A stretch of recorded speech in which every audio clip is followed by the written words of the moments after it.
Hello everyone, welcome back to my YouTube channel. कैसे हैं आप सब? मेरी तरफ से आप सभी को हैप्पी बसंत पंचमी। माता सरस्वती हम सब पर अपनी कृपा बनाए रखें। आइए आज फ्यूचर परफेक्ट टेंस करेंगे। जैसे आप सब जानते हैं, प्रेजेंट परफेक्ट टेंस में पढ़ा चुकी हूँ, पास्ट परफेक्ट टेंस पढ़ा चुकी हूँ। डिटेल्ड वीडियोज हैं।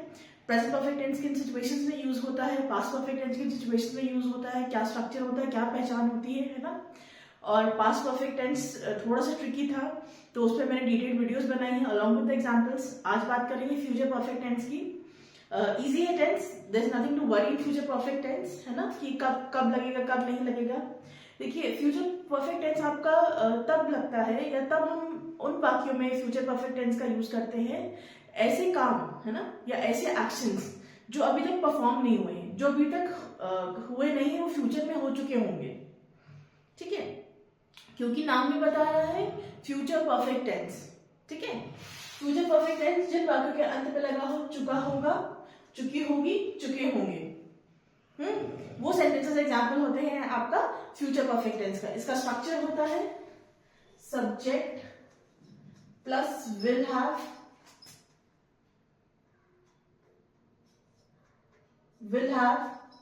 स्लैश शैल हैव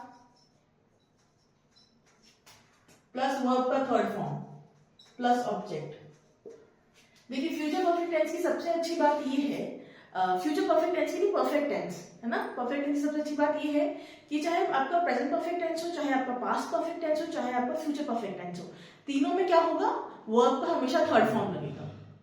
ठीक है, हमेशा याद रखिएगा कि परफेक्ट टेंस में जिसमें काम हो चुका होता है, चुका है, चुकी है, चुके हैं प्रेजेंट, चुका था, चुकी थी, चुके थे पास्ट, चुका हुआ, चुकी होगी, चुके होंगे, है ना, या लाया है, गया है, किया है ना। जिन जिन वाक्यों में अंत में आवाज आती, लाया है, गया है, किया है, वो भी एग्जाम्पल होते हैं परफेक्ट टेंस का, है ना। तो इन सब में क्या होता है, वर्ब का हमेशा third form of the verb लगेगा, या आप कह दीजिए past participle form of the verb लगेगा। ठीक है, now coming to will have and shall have, मैं डिटेल्ड वीडियो बना चुकी हूँ कि कब विल लगता है, कब शैल लगता है। अभी के लिए आप इतना याद कर रखिए कि he, she, it, you, we, they, I singular चीज है या प्लूरल चीज है, सबके साथ आप क्या लगाएंगे, विल हैव, है ना। इजी, सबके साथ हमको विल हैव ही लगाना है। चलिए सेंटेंस स्टार्ट करते हैं, ट्रांसलेशन सीखते हैं। स्ट्रक्चर आपने सीख लिया, आपने पहचान सीख ली, है ना। विल हैव शैल हैव कब लगेगा आपने सीख लिया। सब्जेक्ट आपका होता है कर्ता, ठीक है, वर्ब का थर्ड फॉर्म लगेगा, the remaining part of the sentence is called object. मैं रात 8 बजे तक खाना बना चुकी होंगी। अब देखिए, इस वाक्य को ध्यान से देखिए। अभी मैं प्रेजेंट में बात कर रही हूं, लेकिन प्रेजेंट में किस बारे में बात कर रही हूं, भविष्य के बारे में बात कर रही हूं कि मैं अभी खाना नहीं बनाया है मैंने, मैं रात को 8 बजे तक खाना बना चुकी होंगी।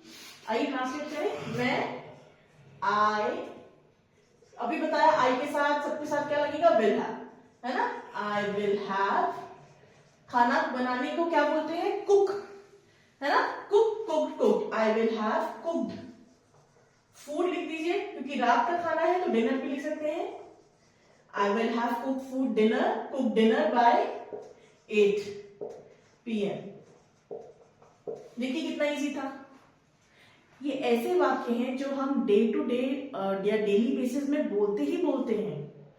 ठीक है, आपको ये समझना है क्यों ट्रांसलेशन में बार बार इतना एम्फसाइज कर रही हूँ, क्योंकि ये आपका पहला स्टेप है टुवर्ड्स लर्निंग इंग्लिश लैंग्वेज। अगर आपने सीख लिया, अगर आपने पहचानना, सेंटेंस को पहचानना आपने सीख लिया, आपको स्ट्रक्चर ध्यान में है, तो इंग्लिश में बात करने में आपको कोई भी नहीं रोक सकता। आप बहुत अच्छे से फ्लुएंटली बात करेंगे, है ना। वे अगले हफ्ते तक वापस आ चुका होगा। अब देखिए, किसी के बारे में बात हो रही है, कोई XYZ पर्सन है, वो अभी आया नहीं है, अगले हफ्ते तक वो आ चुका होगा, आएगा। ठीक है, सो वे अगले हफ्ते तक वापस आ चुका होगा। आप सेंटेंस की शुरुआत बाय नेक्स्ट वीक से भी कर सकते हैं, है ना, अगले हफ्ते, या आप नेक्स्ट वीक को लास्ट सेंटेंस में भी फ्रेम कर सकते हैं। आइए देखते हैं कैसे। ही के साथ क्या लगेगा, विल हैव में लगेगा ना। वापस आने को क्या बोलते हैं, रिटर्न, ईडी लग जाता है। He will have returned by next week. ठीक है, एक तो ये तरीका हो गया। और मैं कैसे लिख सकती थी, स्टार्टिंग किससे करती कि by next week he will have return. दोनों ही सेंटेंसेस सही हैं। Okay, moving to next sentence.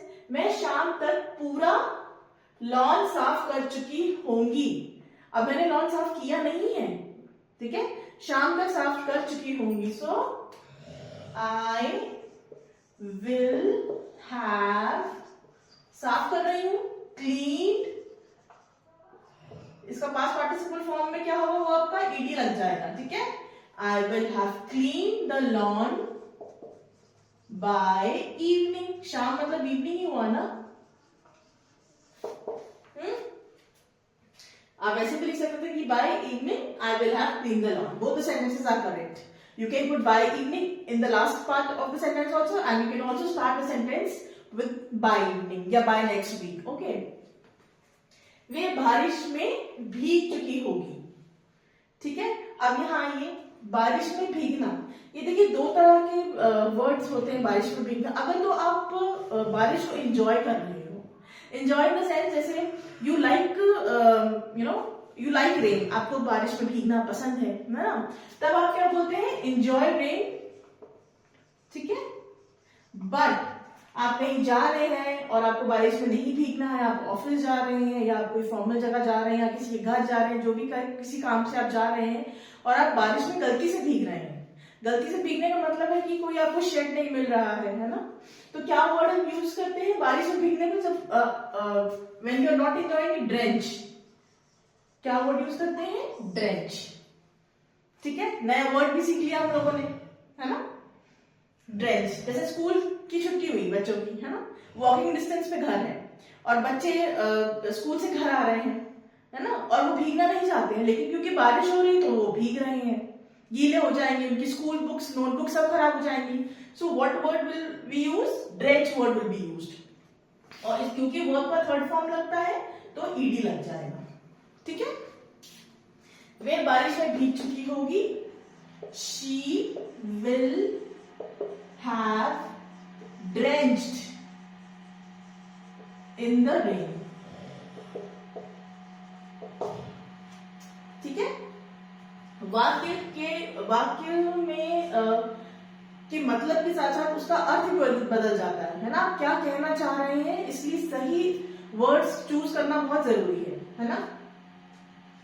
अगर मैं यहाँ लिखती she will have enjoyed in the rain, मतलब वो बारिश में भीग के मस्ती कर रही है, वो तो नहीं होता ना, क्योंकि वो भीग चुकी है ना, तो ये नेगेटिव सेंटेंस का एक तरह से हो रहा है कि वो भीगना नहीं चाहती है पर वो भीग चुकी होगी। ओके, मेरी वीडियो अपलोड हो चुकी होगी,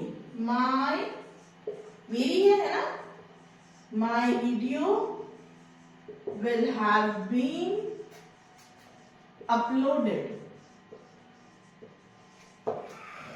ठीक है, कमिंग टू लास्ट सेंटेंस, वे अगले साल तक ग्रेजुएशन कर चुकी होगी। अब आप लोग मुझे ट्रांसलेट करके बताइए इसका क्या होगा, मैं नहीं करूंगी translate.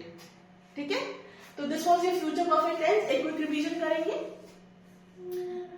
Future perfect tense is a tense that tells about the actions that are yet to be performed और that will be performed in the coming future.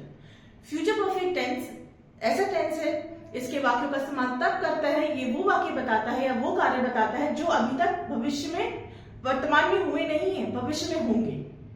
ठीक है, इसकी पहचान होती है, वाक्यों के अंत में लगा होता है चुका होगा, चुकी होगी, चुके होंगे।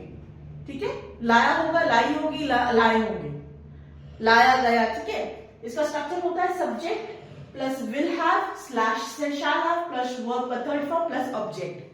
विल और शैल कब यूज करते हैं, डिटेल वीडियो है, प्लीज चैनल पे जाके देखिए। Okay, he she it you we they I singular है, प्लूरल है, एक चीज है, एक इंसान है, एक व्यक्ति है, चाहे ज्यादा है, सबके साथ हमें विल हैव ही लगाना है फ्यूचर परफेक्ट टेंस में। ठीक है, ये कुछ एग्जांपल्स हैं, 6 एग्जांपल्स है। लास्ट एग्जांपल आप मुझे करके बताएंगे। अगर कोई डाउट है तो please let me know. Thank you for watching. Please like, share and subscribe my channel.